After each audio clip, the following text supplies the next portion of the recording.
As we talked about in a conversation earlier in the week with my next guest, the world is a disconcerting place from an international point of view. You look around the world and see what's going on in Syria. You look at the situation in Russia and, of course, North Korea. We didn't have a chance to touch on North Korea a lot, and we're learning more day by day what's going on in that direction.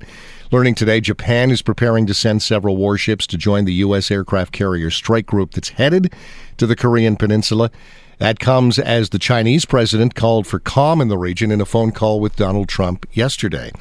Our guest, Professor Elliot Tepper, Professor of International Affairs in the Department of Political Science at Carleton, joins us again. Professor, welcome back. Good morning, Tim. Obviously, there's so much going on. We got talking about Syria yesterday. We never got a chance to talk about this. People are wondering which is the bigger worry internationally, or can you even quantify it with now Japan adding some warships to an American strike force headed that way? What we can say clearly is we live in a dangerous world that apparently is getting more dangerous as a result of recent events. Lobbing missiles into a volatile zone and then saying, well, we're not going to do it again, but maybe we will, which has happened in Syria, is an unsettling element and apparent dissension between Russia and the U.S. Heating up. So we'll have to see about that. But yes, one of the interesting things I think we did touch on is that those missiles going into Syria probably did not change the military equation on the ground. That the Russians, the Iranians, the Hezbollah, and of course Assad regime still have the military upper hand. I don't think they'll change their behavior much except for maybe not using sarin gas. So a lot of what's going on in Moscow now is perhaps theater, but there was Xi Jinping sitting next to the President of the United States at Mar-a-Lago at a state dinner, an interesting place for a state dinner, and being informed that missiles had been lobbed. During the conversation between Xi Jinping and the President of the United States, undoubtedly the topics came up of the South China Sea, where there's potential conflict situations between the U.S. and the West, actually more generally, and Japan and China and North Korea. And the President of the United States has made it clear that he's raising the stakes in regard to North Korea. That's what perhaps the missiles will have the greatest impact on, Tim, because now the United States is saying, we've shown we will act, we expect China to act, and if China won't act, we are prepared to act alone. What is the danger of not doing anything here right now, Professor, of saying, and again, it sounds like a dangerous thing, but there are some who advocate saying and doing nothing because Kim Jong-un is quote-unquote nuts, so just let him go on his way. Letting him go on his way is exactly the conversation right now between the U.S., Japan on one side and others, us included, yep, and China. Is it in China's interest to let a neighboring state become a breakout nuclear weapons threat, nuclear weaponized state under their watch and literally in their immediate neighborhood? The conversation going on is to change China's equation, their own reckoning of their national security. Until now, they've been saying, no matter what, we want stability there. We cannot have the collapse of that regime. We don't like him. We don't like what he's doing. We want him to stop. But we aren't going to actually take severe action because our national interest is that we want stability. How much stability is the argument right now, with Donald Trump leading the way, having just fired missiles? How much stability do you think you're going to have when you have this I don't know what to call the young man. I remember our prime minister yesterday said, I don't want to use the word crazy.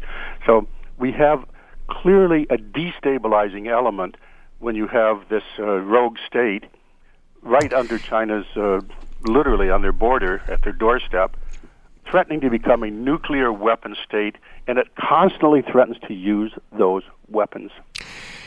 When we talked about Syria the other day, you've got Syria and, of course, Russia standing over their shoulder.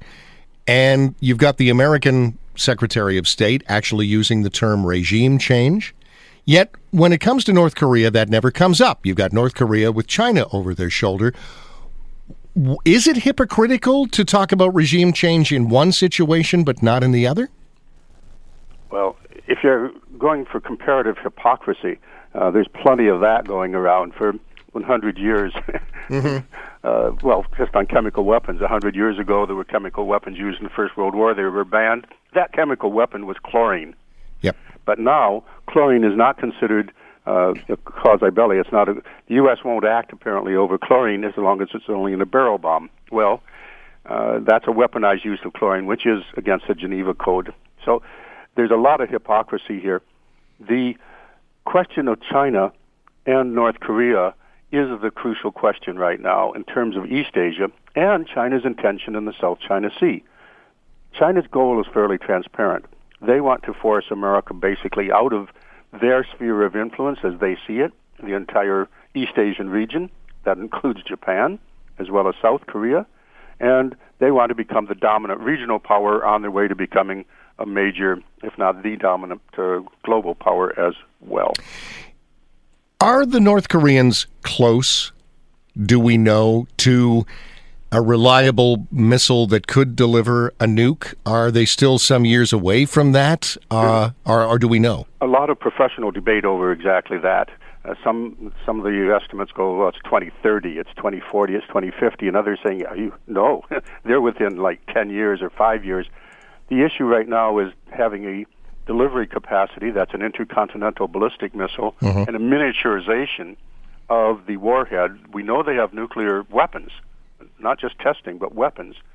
But so far they have not achieved either complete ICBM capacity, and certainly not multiple warheads, which is a key factor.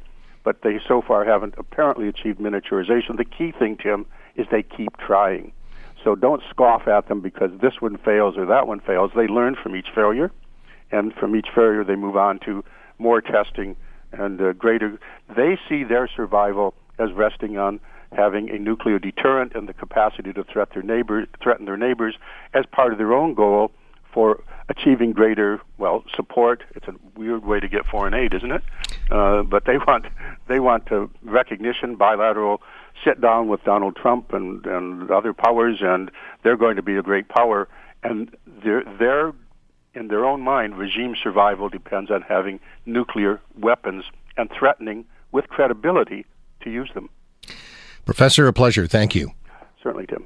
Elliot Tepper is Professor of International Affairs at Carleton and also a Senior Research Fellow in the Center for Security, Intelligence, and Defense Studies.